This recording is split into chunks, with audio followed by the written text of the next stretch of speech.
Hi hello అందరికీ నమస్తే friends, welcome back to our channel. నేను బాగున్నాను, మీ అందరూ బాగుండాలని ఆ దేవుని నేనైతే కోరుకుంటున్నాను. ఫ్రెండ్స్, మీరు చూస్తున్నారు మన తోటలో ఉన్నటువంటి చెంటు మల్లె ముద్ద చాలా అందంగా అయితే ఇచ్చేసుకుందనమాట. చూడడానికి రెండు కళ్ళు అయితే సరిపోతలేవు.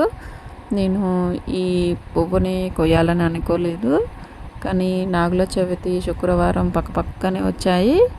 మనకు తెలుసు కదా, పూల దొంగలు, పండ్ల దొంగలు, కాయల దొంగలు ఉంటారు కదా.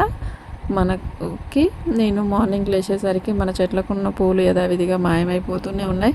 వర్షం వస్తూ ఉంది కదా, వర్షంలో ఎవరొచ్చి పూలు తెంపుతారు. కొంచెం వర్షం తగ్గిన తర్వాత వెళ్ళి తెంపుకుందాము అనుకున్నాను.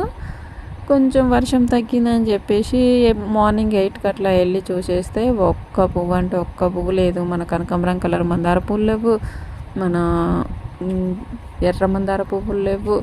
ఇంకేం చేద్దామబ్బా అని చెప్పేసి మళ్ళీ తోటలోకి అయితే వచ్చేసాను. ఇంటి పక్కన ఉన్నాయి, లేవు.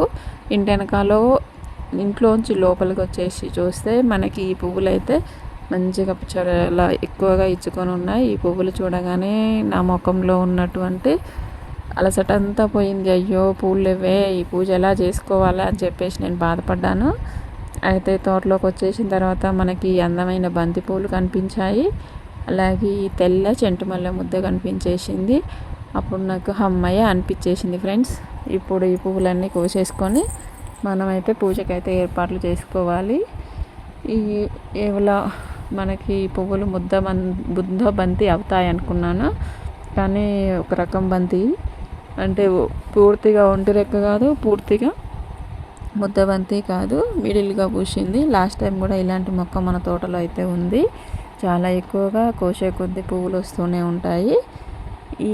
ఈ చెట్టు ఫస్ట్ టైం మనకి పువ్వులు